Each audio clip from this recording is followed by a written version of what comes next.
Good evening, everyone. Hello, hello. It's Tanya again, and I am here with some very special guests. I'm very, very excited to have them here in the land of COVID. and, and I'm going to just let everybody start joining us. Let us know when you see us. Let us know where you're watching us from. Please say hello. And I want to welcome our guest. Hey, John, here this evening. It is certainly a privilege. I'm so humbled to have you all here. I've been a fan for years, so I'm really excited about this one. This is the first time. So we have, of course, Grammy Award winning, platinum selling, over 50 years, been in the business, the one and only legends, the Manhattans. Welcome. Yay. Thank you. You clap for yourself. Thank you all.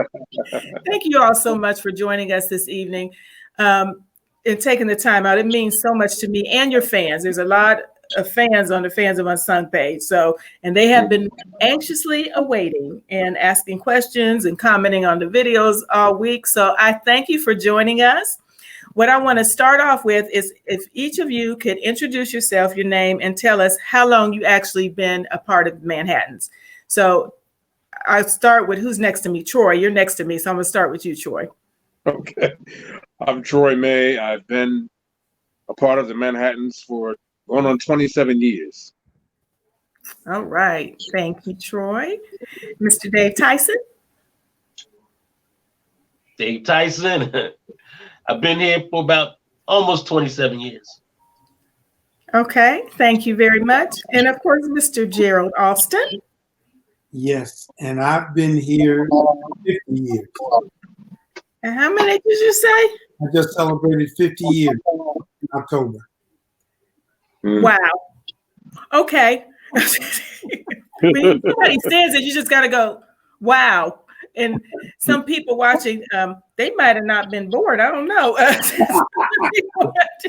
was 11. What'd you say, Dave? I was 11. You were 11? Okay. Yeah, okay. Hey, I'm not, hey, if that's what you said, we're going to roll with it. But that, for all of you, that's a long time. No, you know, whether it's 20 some or 50, that is a very long time that you've been with this group. That speaks volumes to me. So what I want to go ahead and kick this off with is I always like to start from the beginning. And when I say the beginning, I mean the beginning of what made you want to sing or be in the music industry. Mm-hmm. So I'm going to let you decide who goes first because I don't want to. Go ahead, Troy. Okay, so Gerald made you go. What made me want to sing and be in the music industry? Yeah, how did it start for you? How did you get started? What made you want to start? I've always had a love for music, good singing, and good music. Mm-hmm. And I started all early teens, I would say. Okay. Brooklyn, New York, you know, you had to be able to sing in order to get the girls. So that was the motivation. Yeah, exactly. Met up with a childhood friend of mine by the name of James Simmons. Mm-hmm. And, he and I both, you know, recorded some songs together. Then he got involved with Mr. Winfred Lovett, the main founder of the Manhattans, the guy with the deep voice. Mm-hmm. And Blue sort of took me under his wing and was managing my career for a couple of years and trying to help me get a recording contract. And then him and Gerald decided they wanted to go back on the road. I believe it was 93, Gerald, somewhere around 93. 93. And he asked me, would I mind, you know, joining the group, get some exposure for about a couple of weeks and just see how it works out. Mm-hmm. And going on 27 years later, this is where I am. So you just kind of kissed that solo career goodbye? Exactly. Yep. You just said, forget that. I want to be a Manhattan. Well, and it's been a fun ride ever since. So that's wonderful. Okay, yeah. That's a great story. Okay, Mr. Dave Tyson, we'll just move on down to you. Well, it's ironic that the Manhattans was my favorite group. As a kid. My favorite group. And my mom used to take us down to a place called the Uptown Theater in Philadelphia. And we see the Manhattans, the Mad Lads, Intruders. And I remember one night we went and we was picking out who's that guy right there. We got a new guy singing, and it was Gerald. Mm-hmm. And so that's how far back, I've been seeing him on stage. But I always wanted to sing, looking at my brother when he had his first groups and rehearsing in the basement and chasing me up the steps because I was always trying to watch him. And I tried to be like him. And he told me one day that Gerald and Blue was looking for a guy. I'm not going through the story, but they were looking for a guy. Are you holding out? Come on, you can't leave that out, man. Would I be interested in trying out? And I think you're holding out. I don't know where the laughing is going on. I think you're leaving something out of this story, Dave. I had a friend of mine recorded me the Temptation uniform on, and I was doing Temptation step, and it was some. I didn't realize the pictures that was that was behind me when I took the when they was taking the video of me. It was Jesus Christ. It was Martin Luther King, and and okay. John F. Kennedy behind me. Luke brought it up. He said, "He believed this guy had Jesus Christ and Martin Luther King and John F. Kennedy picture behind him with the Temptation uniform stepping." We can't tell this guy no. That's cute. That's what you're leaving out. Okay. So I sent it in. And it worked. I've been here almost 27 years. Wow. And let me just rewind a little bit because you politely skated over the fact your brother, you would follow him, but why don't you tell everybody who your brother is? Mm-hmm. Oh, Ryan Tyson of the Temps. Yeah, I understand you left that out, but I knew, so I'm sharing. Yeah, if it wasn't for him, I wouldn't be here. That's wonderful, and talent must just run in the family, apparently. So, watching my mom sing, watching cooking, and my brother singing on the patio or the basement, and chasing me around the house while I'm watching. Yes, it was a lot of singing. That's wonderful. That's a great story. You had somebody watching your back, literally, right? When you were auditioning, singing the Temptation. Yeah. They're watching your back. It got you in. Yeah. He might have planned that. I don't know, Gerald. That's what Blue said. Blue said, this guy really wants this job. Look at this. That's right. He brought reinforcement in the background. Yes, very good. All right, Mr. Austin, please share. Well, I come from a singing family. I've been singing since I was about 5. Mm-hmm. And my father was a singer. My mother sung and played piano for her group. And my uncle, the late Johnny Fields, one of the founding members of the 5 Blind Boys of Alabama, he was another inspiration in my life. And I used to be around gospel groups all the time. So I was, and his son and I started singing, my first cousin, Dwight. Mm-hmm. He and I started singing together at an early age, and we had a group called Gerald Austin and the New Imperial. And we played all over the Carolinas, Virginia, that area. And we sang at all the talent shows at high school. And then at least the year I graduated, I met the Manhattans. My college professor asked me if the Manhattans could use my sound system. They were performing there that night. I had no idea. That was on Wednesday night. Mm-hmm. What I did, I went home and got my sound system, came back and set it up. And as I was singing a song, they walked in and they heard me singing.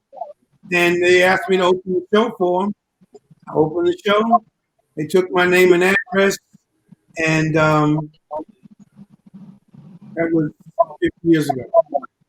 I replaced the original lead singer, George Smith. He was very ill and he passed away. Okay.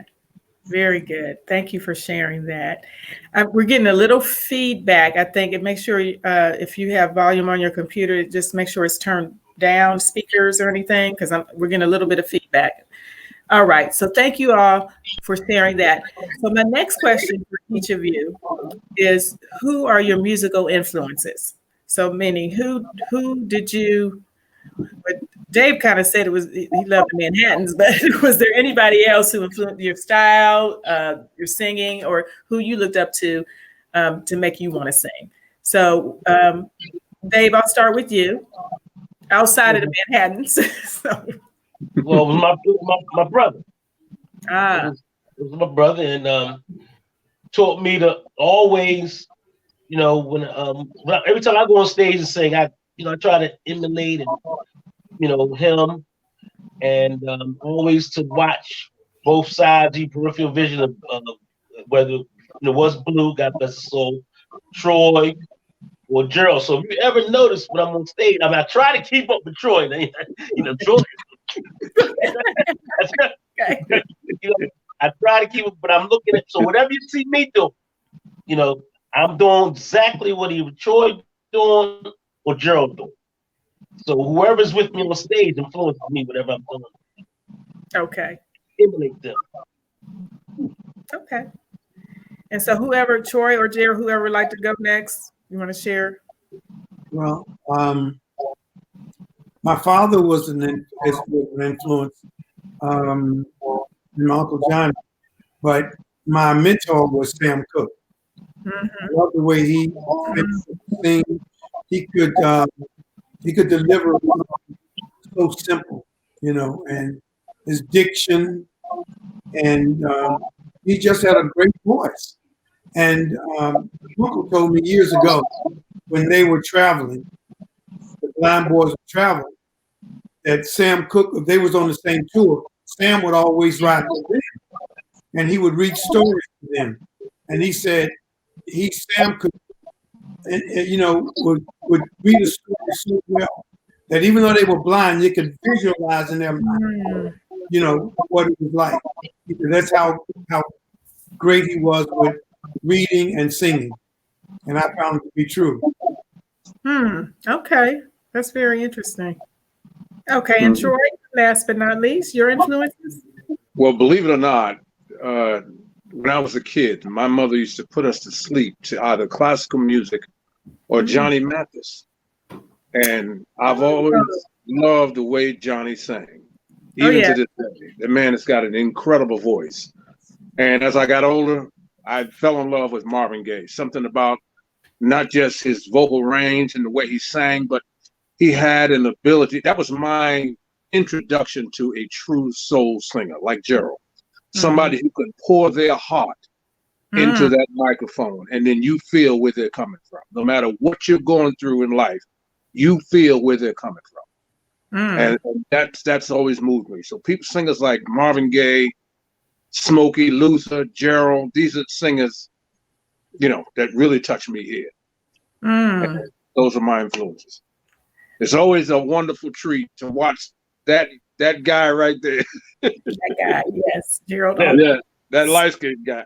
That one on stage, and when he's on, man, he's on. Oftentimes we get on stage, and I said, man, you almost had me crying out there.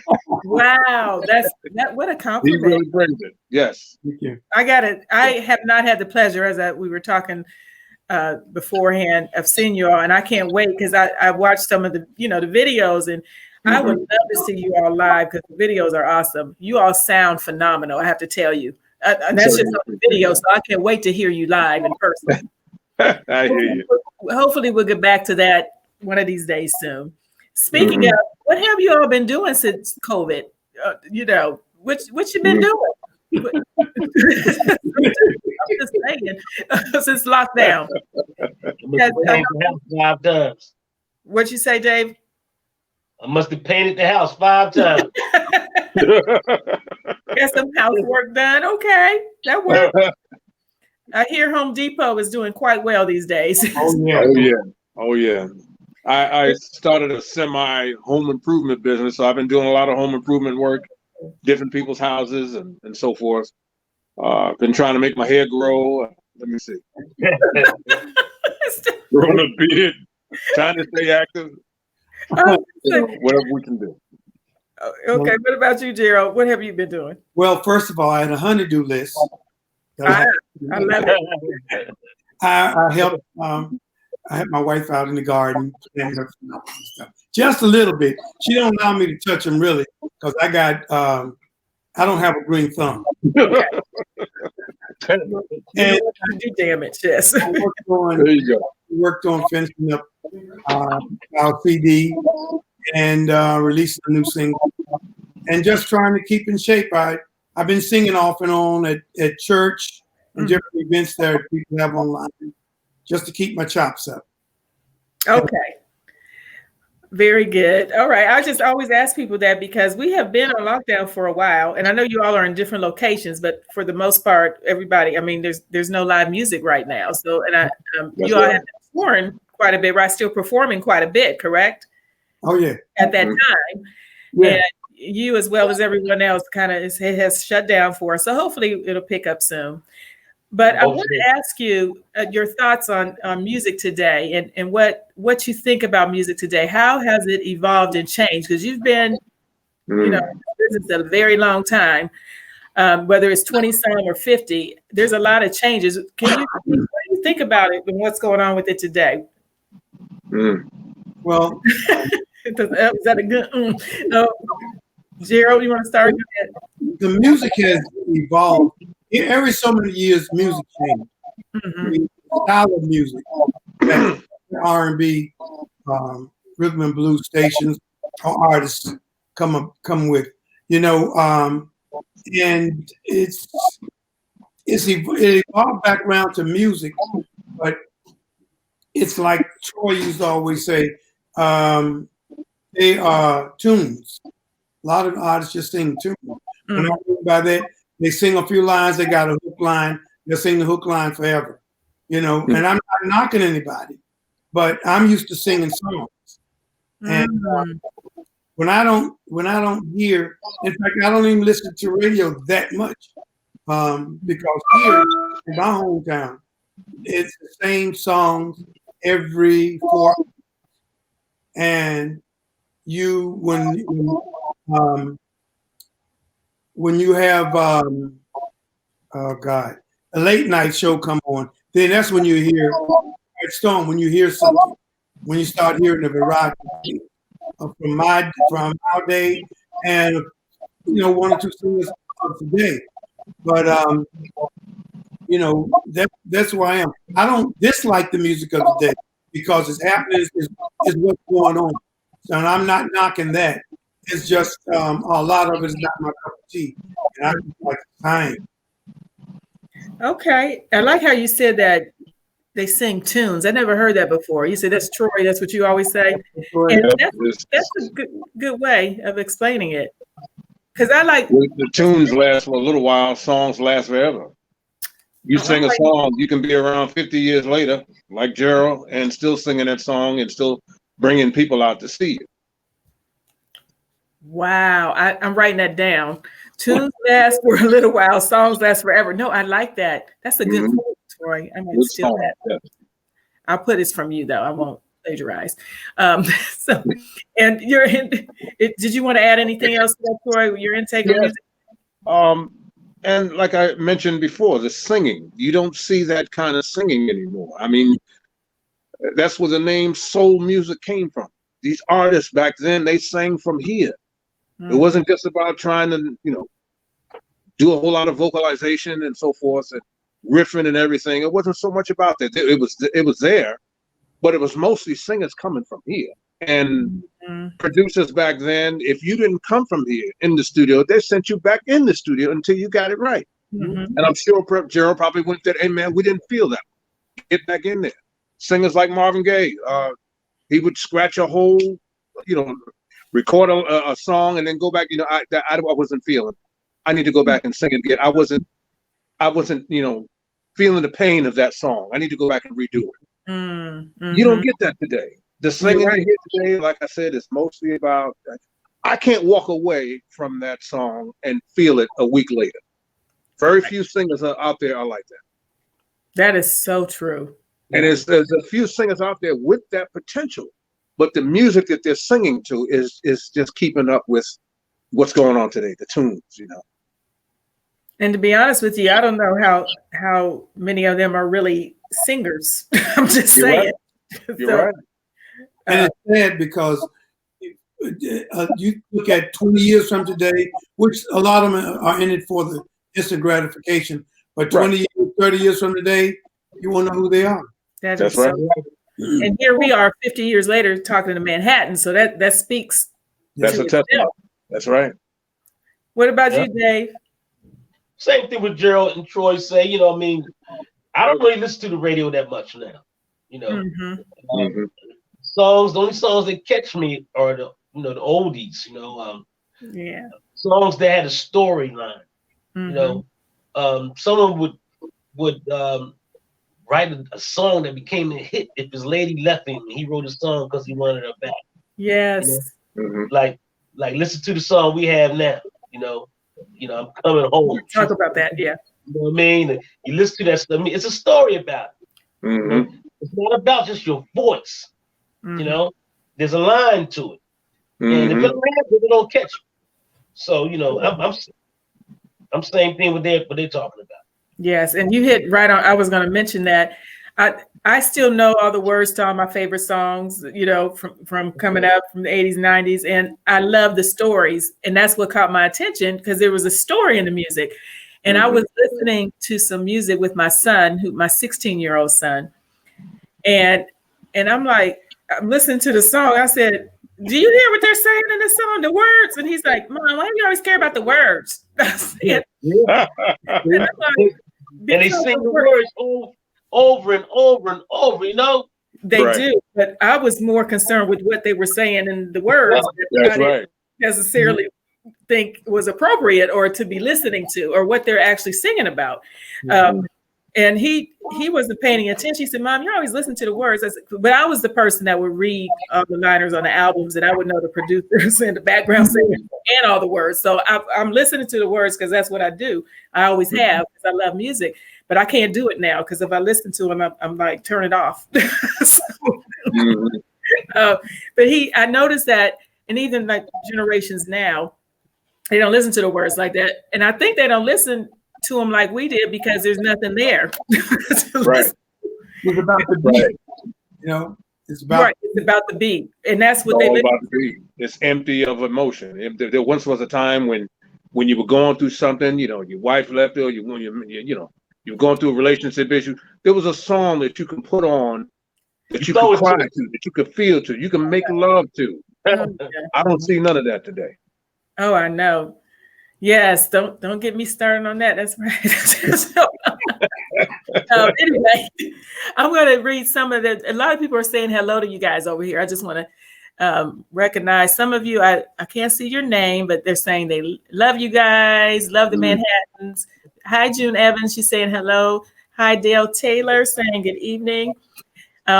Someone saying, I always loved how the Manhattans ended their set with a Sam Cooke tune. All right. Awesome interview. Singers are all long gone now. A lot of breathless singers. Yeah. And my friend, Alpha Anderson. Hey, Alpha. I don't know if you know Alpha, but she was with Chic and also was a background vocalist for Luther. She's here. She's here with us. She was saying classic, what we're talking about. So, hey, Alpha, thanks for joining us. All right. Very good. So, can you tell me what your most memorable performance was? Woo! Oh, let me tell. Can I tell you? Let me tell. Is that right, Dave? I'll start it, then they can finish it. Oh. Yeah. I think to me, there were a lot of times that we had great shows, but the most memorable show to me, and guys, I'm sure I know they agree with me, was the first night we performed in South Africa. Woo! We sang at the Standard Bank Arena, and we had never gone to South Africa, but all of our songs were hits in South Africa. Even the album cuts. And when they announced us and we started singing the overture, we were in a tunnel singing the overture, the whole stadium vibrated. Wow. And they sang every song in the overture. What a feeling. Yeah. All right, Troy, you did. And it was like that. How long ago was that, Gerald? That was 1996. Okay. Wonderful. Now, apartheid was ended in 94. Mm-hmm. And when we got there, we were told, the Manhattans were huge in South Africa. And for them to actually be able to come to a concert to see us was mind-blowing to them. So if you've ever seen, let's say, like footage of Michael Jackson on stage and people crying and being carried out of there on ambulance, that's how it was. It was mind-blowing. Wow. By the time we hit that stage, that whole place was rocking. And you look down in the audience, you couldn't see the floor. They were crammed in there. They were crying like babies. And they knew every song we sang. Yeah. Oh, it was wow. Go ahead, Dave, take it from there. We couldn't even start the show. We had to wait till the crowd calmed down, after they announced us. Felicia, I think the second time was Felicia Mabuza introduced us. But I was in tears. Yeah. I was like, it was streaming. They said every song we sang helped them through apartheid. Every song the Manhattans did, we had. And, that was my second year with the Manhattans. So I was like, Lord have mercy, this is how it's going to be? I'm more or less. Wow. Well, that's amazing. We have a CD. You probably can pick it up on Amazon now. The Manhattans Live in South Africa. Oh, okay. Yeah, that was done live. And what, like David had said, and Troy, the young kids knew of us. And that's right. Apartheid, our music was the music that they played. It's 8 o'clock. When they were like wanted to just come down from all the things that were going on, our music was played. And next to the United States, they are the next country that we sell the most records in. Wow. That's phenomenal, really. I can't imagine the feeling that was to have a whole stadium. It was a stadium, didn't you say? Yeah. Well, yeah. And by the way, go ahead, John. I'm sorry. Go ahead. You was going to tell them. Go ahead. No, I was just going to say we performed at least 15 different cities in and about the South African country and the surrounding countries as well. I'd say a little bit more than 15. Yeah. And some of those dates were, I would say, booked maybe a day or two in advance. And we're like, oh, you can't just book a show a couple of days. Don't worry, it'll be sold out. And we get there and you can't see the floor. Yeah. Wow.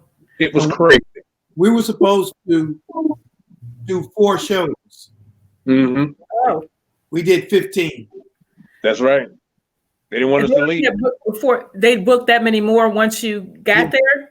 They were advertising on. We did the national television show, and every time that they were announced, even at the gig, they would announce that we're going to be like in Port Elizabeth tonight. We were in Joburg tonight, Port Elizabeth tomorrow. It was sold out when we got there. Mm-hmm. Did y'all take enough clothes? You have 15. You said we have 3 and number 15. We didn't care. Yeah. I'm sure. Yeah, okay. It was crazy. Well, but that was definitely the best show for all of us. Okay. Well, that was an easy one for you. I mean, you all jumped on that one quickly. Sometimes people had to think about it, but you were like, No, ain't no thinking about that one. I mean, that's great. But let me ask you this. That was an international show. Do you feel that you have more respect from outside of the United States than you do here? More love? How do you feel about that? A lot of artists I've talked to find that a lot of them moved, outside of the country because they treat them better, they respect them more, they feel they have more love over there, and they're followed more outside of the USA. How do you all feel about that? South Africans, the British, a lot of UK, they get into who we are. Mm-hmm. They know I remember, just to give you a quick example. I performed in England at a soul weekend, and that's when they have all the singers. They go all the way back and get singers that you haven't heard from anymore. They can tell you everything about that singer. I remember them naming the people that played on my session when with the Manhattans. Right. You know, they named not all of them, but they named some of the people that played on the session. You know, and the same thing in South Africa, our music was passed. So what it is I think, is they have a greater love for us because they may have musicians there, but when we come there, it's special because we did something in their lives. Here in the United States, I feel like our music changed so much, and everybody's used to, oh well, us Manhattans, it's not appreciated in that sense as well. Yeah, another country. Very well put. Did you want to add to that, Troy or Dave? Those other countries don't get to see us as much, and like Gerald and Dave said, they were going through a very rough time with apartheid, and this is what they listened to. Right. When and sometimes they had to sneak and listen to it, and so that they listened to that to help them get through it. And they would, in their wildest dreams, would not have believed that we would actually come there and perform for them. Yeah. The venues that we performed in, they were told if they were within 10 miles of that venue, they would be shot dead. So for them to actually be in the venue and see us on stage was mind-blowing for them and us as well. Yeah. So we understand their appreciation for us. I mean, not that folks here don't appreciate them, and they love the Manhattans, but over there it's a different kind of appreciation. Okay. So. Okay. Thank you for that. Dave, did you want to add anything, or are you good? I'm good. Okay. Don't start crying. I can go deeper, but okay. No worries. It's funny. If we start talking about South Africa too much, we'll start to cry. Me and Dave will start crying. That's all right, though. They touch you that much. Okay? Yeah. I appreciate that. And the love they gave to you. That's awesome. We have a question from Dale Taylor. Hey, Dale. And this is for anyone, he says, with the stylistics, enchantment, the spinners, and so forth, what groups did you all consider your biggest competition back in the 70s? That's a good question. I would have to say it varied when the spinners were hot. You talking about competition on stage? He didn't say, so either stage or music or whatever, however you want to answer it. Well, it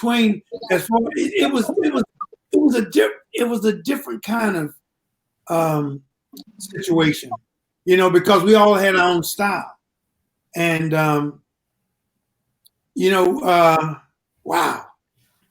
But I would have to say none of the groups you named would come first to me. I mean, there were competitions and they gave us a rough time, but I would have to say during the 70s that gave us a real rough time. He named the stylistics, enchantment, spinners. I would say our real butt kickers were Gladys Knight and the Pips, the Dells, the OJs. Interesting. And I would say, and the spinners, I would include the spinners and stylistics because the stylistics had everything they sang went gold, and they had this thing about them. But it's funny when we performed on stage together, regardless who came on first, would always build it up for the next artist. So when our fans left, they were thoroughly satisfied. Oh, I'm sure. Yeah. And see all of us. And Dale is saying, he specifically commented. He said music wise. So I guess not necessarily a performance. I guess music wise. Do you think? Well, I would say the spinners, and out of the groups he named would be the spinners and the stylistics. Well, any of them. He was just naming those. He said and so on and so forth. So, but those are the ones, spinners and stylistics, you think? Yeah, Tom Bell was the producer of both of those groups. And Tom Bell was not missing. He didn't, everything he touched turned to gold. Hit after hit. Yeah. That's great. Okay, so that was the 70s. Was there anybody else in any other decades? Y'all covered 5 decades. So was there anybody else that you would consider, major competitors in the different decades? Yes. That was, I remember, I got to tell you the story. We used to play this place in South Carolina called the Ghana Club. And Peebo Bryson used to open the show for us. But Peebo would open the show in this little club.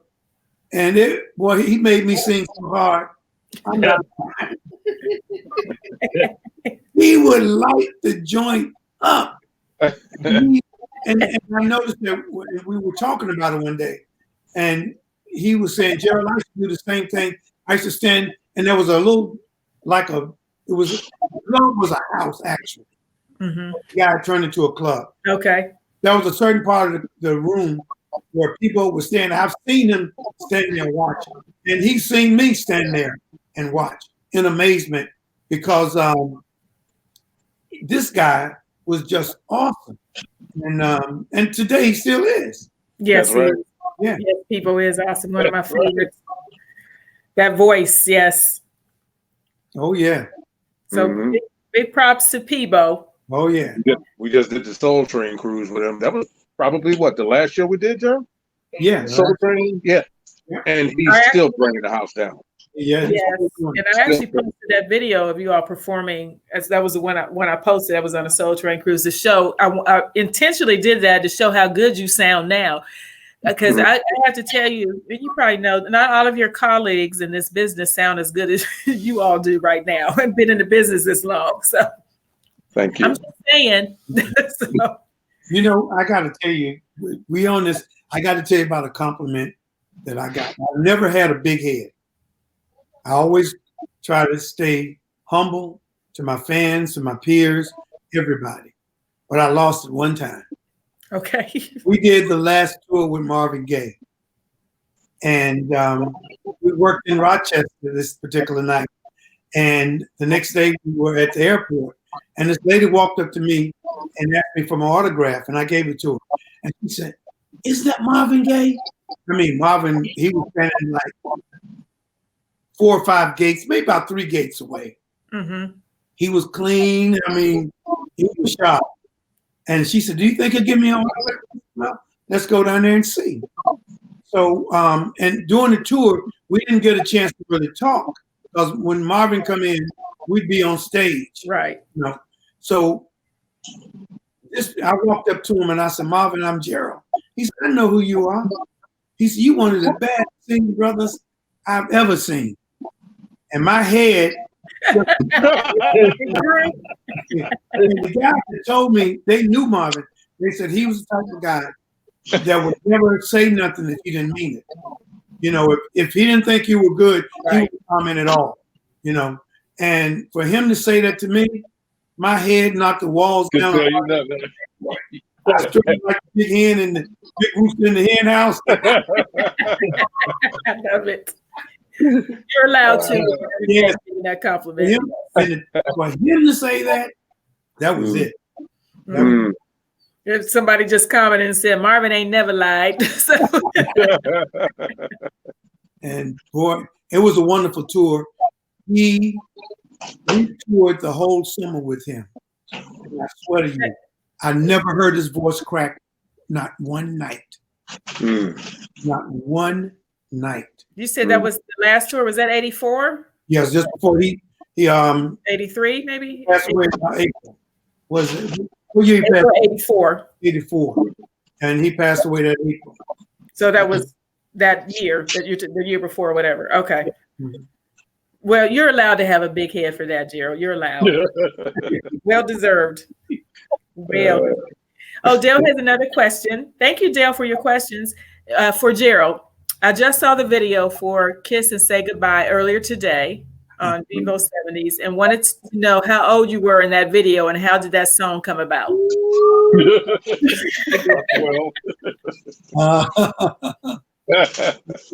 I was 25.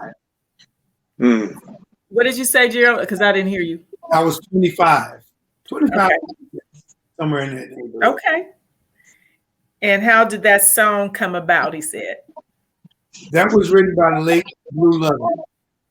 Oh, he wrote that song. Blue wrote quite a few of your hits, didn't he? Yeah, Blue was avid songwriter. And he would write songs. He would dream about them and wake up in the middle of the night and write it. Or he'd see or hear somebody say a phrase, kiss and say goodbye. He said he dreamed about it. And he woke up the next morning and played it on the piano. So he called me that following day. We had rehearsal. He said, Gerald, make sure you get to rehearsal early because I want you to hear this song. And I'll never forget, sat at the piano in the studio and played, It's Gonna Hurt Me, I Can Lie. Maybe you mean please don't you cry. Let's just kiss and say goodbye. Then he taught me the whole song. And the rest is history. That is wonderful. So in these last few minutes, and thank you for sharing that, and thank you for singing a little bit. Thank you. What have you all been working? You got a new single, right? Or I want to talk about what's recent, what is more recent, and then how we can support you all. So I want to make sure we get that part in. So whoever wants to take the lead on that, we can talk a little bit. I know, Dave, you've been awfully quiet. You want to talk to me for a minute? Gerald will tell you about it. Our new single is entitled She's Coming Home. And it was written by myself and our keyboard player and produced by Curtis Dukes. Curtis is basically produced the whole album, which we have coming out. And it's on all the platforms. You can go online and download it. And it's taken from my album, Manhattan Street, Gerald Austin, The Legacy Continues. And it's like a mid-tempo, it's kind of a little up-tempo song. Okay, right. So far, we've been getting great response to it. Oh, it sounds great. And I'll make sure I posted several times the link on the Fans of Unsung page. Yeah. And how long has it been since your last release as Manhattans? When was the last? How long has it been since you? Well, we released a song about a year ago. Okay. Called "Get It Ready," and we have a video. Unfortunately, we don't have a video on the new song because of COVID, but we got a video on the song before. It's called "Get It Ready." You can go to YouTube. You can put in the Manhattans, "Get It Ready," and you see the video. And let me tell you, Troy and Dave, when they came in, it's like we didn't miss a step. They came in, they stepped in, the singing wise, the choreography wise, it's like Blue and I had never missed a step with Blue. He just took right in and took over. That is wonderful. Yeah. And on that note, let me ask you all, you kind of touched on it earlier, but what does it mean, or did it mean to you to join a group like the Manhattans? I know you've been with them for a long time now, but when you first joined, tell me that feeling and what you thought about that. Was it mind blowing? Just tell me your thoughts on that. Gerald talking about his head like that. I'm not one to brag either. Right. My first show was in Dallas, Texas, and I was in the background singing, and my head was like, because with me, there was a female back there with me singing, and Jackie, I was smiling so much. We were supposed to do it at the house. Jackie. Yeah, Jackie, and we were supposed to do a step, and I'm smiling, singing. I'm like, I was singing. Now, and I was wondering what's going on. Felt like somebody was looking at me, and I turned over and looked at Jackie, and she was standing with doing a step that I was supposed to be doing with her. Looking at you like, what are you doing? You was over here cheesing. I was like Cab Calloway, boy. I mean, Cab Calloway. I love it. It was hey, greatest thing in the world. I couldn't believe it. That's wonderful. And what about you, Troy? And that's pretty much how. I mean, they always call me Big Head anyway, but that's it was funny. even bigger then, Jack. I first joined the group on my birthday, March 17th, 1994. My first day on stage. And like Dave, I was in the background until I learned the steps. And Evan Brown was singing with the Manhattan Set. Evan was singing lead for the Stylistics for a moment, for a good little while. After he left the Manhattans. Actually, he left the Manhattans and went to the Delphonics and then on to the Stylistics. But anyway, he was in the group at the time. And him and I, after the show, we would go backstage and learn the steps. He would teach me all the steps, all the moves. And within a month, he was gone. So it was just me, Blue, and Gerald for several months before Dave joined. So I had to be up to par right away. But I love dancing, and I love performing with them. And it was an absolute blast. To see the audience and their reaction to seeing the Manhattans back on tour again was mind-blowing. That's wonderful. Yes. Was that the 30th anniversary when you did the reunion? Okay. Mm-hmm. Very good. Oh, we got another question. Hey, Teresa. Teresa is asking, would they be willing to mentor the new generation to assist in bringing back the much needed old school style? Oh yeah. God, absolutely. I would love to. Absolutely. Whenever we perform, we get a chance to perform with some of the younger artists, which is very seldom. But we do. If we do, we always try to pass on what we've learned and what people have passed on to us. Mm-hmm. Other artists. When I started singing, when I started singing with the group, I worked with Jackie Wilson, Bill and the Bluebells, the Dales, the Spinners, Brendan and Tabulation, OJs, and these were artists that I learned from. I had a chance to watch them perform and learn how to carry myself even better on stage. Mm-hmm. I would like to share that, definitely. It is much needed. I agree with Teresa. But they also have to be willing, we want to learn and welcome it. And I think it's a missing element right now, because I don't see the class. I don't see any of that. A lot of artists from Gerald's era and maybe a little bit beyond, these artists were groomed. It's not just about how you perform on stage, it's how you perform off stage. Yeah. The kind of image you give forth.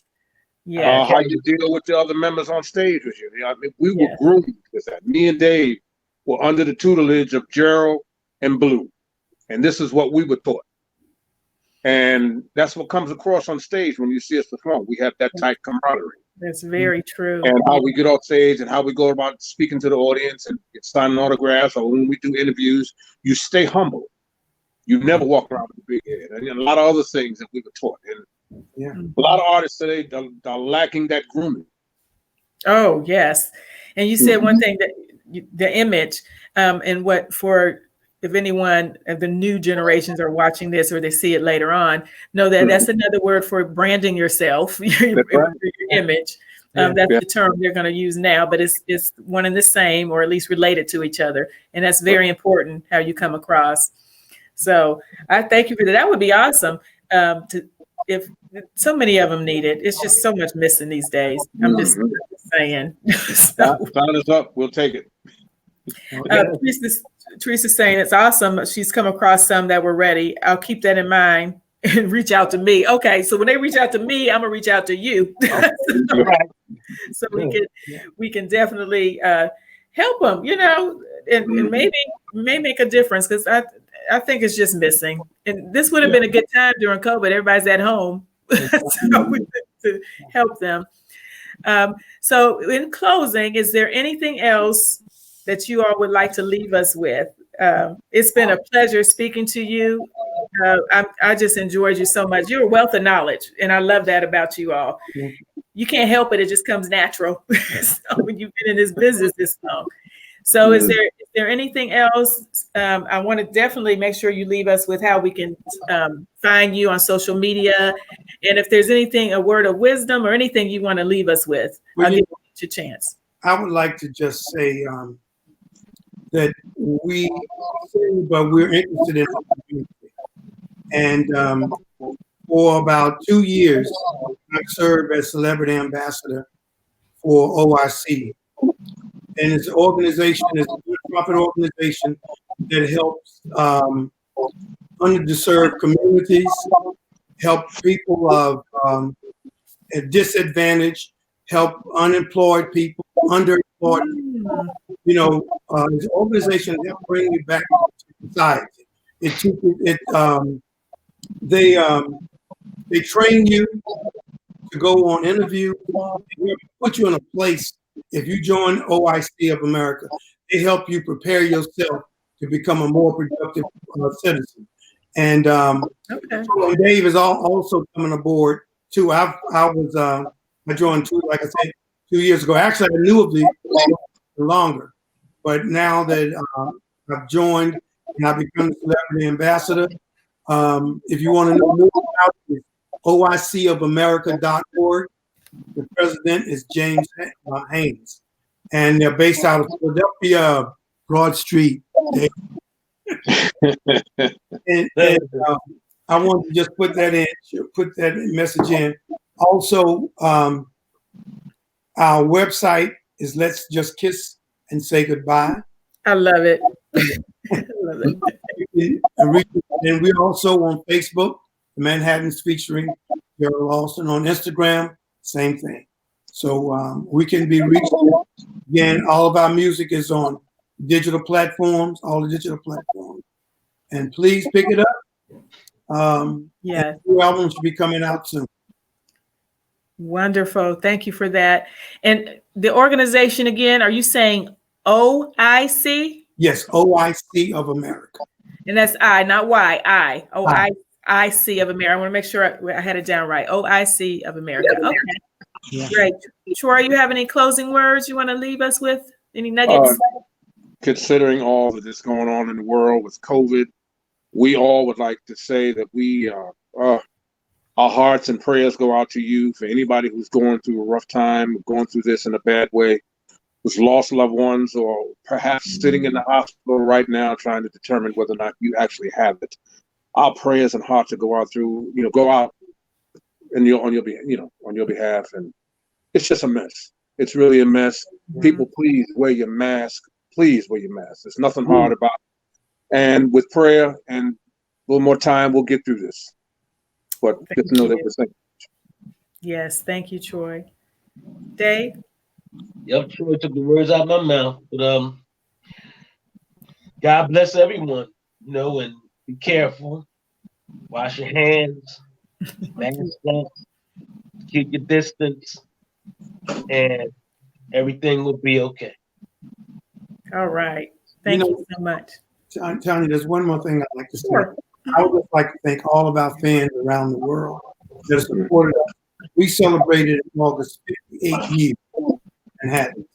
That is my theme song for my fans, for radio personalities, for all of the publicists and journalists, people that like you yourself. There's no me without you. Even a love song, it gives a little love in what I'm trying to say too as well. We love our fans, and we could not survive without you. So that's the thing that I always like to leave fans. And thank you, and thank them so much for supporting us and staying with us. All right. And on that note, I just want to thank each one of you, the Manhattans collectively, for joining us today. I am just so excited that you all stopped by and just so much knowledge. Thank you for sharing that. Hopefully this will bless someone that's listening or watching. And I hope you'll come back again. Tell me when the actual album's going to drop. Do you have a date for that? Not the exact date yet, because there was a little glitch. I had to change things. Okay. It's hopefully within the next month. Okay, so just keep me posted on that, and then maybe at some point later on you can come back on and talk about that a little bit and get you some support with that. So I thank each one of you for joining us. Thank you, fans of Unsung and fans of the Manhattans, for coming and participating. I wish you all the best in everything. I appreciate you. I thank you. And everybody, if you missed any of this, you can always please subscribe to my YouTube channel. All of the chats and conversations are there. The KAMDI Conversations. That's at Tanya Hawley in the KAMDI group. And make sure you like the Manhattans page and follow them and stay updated on all that they are doing. Thank you all so much. Everybody have a great day, and we'll see you soon. Thank you.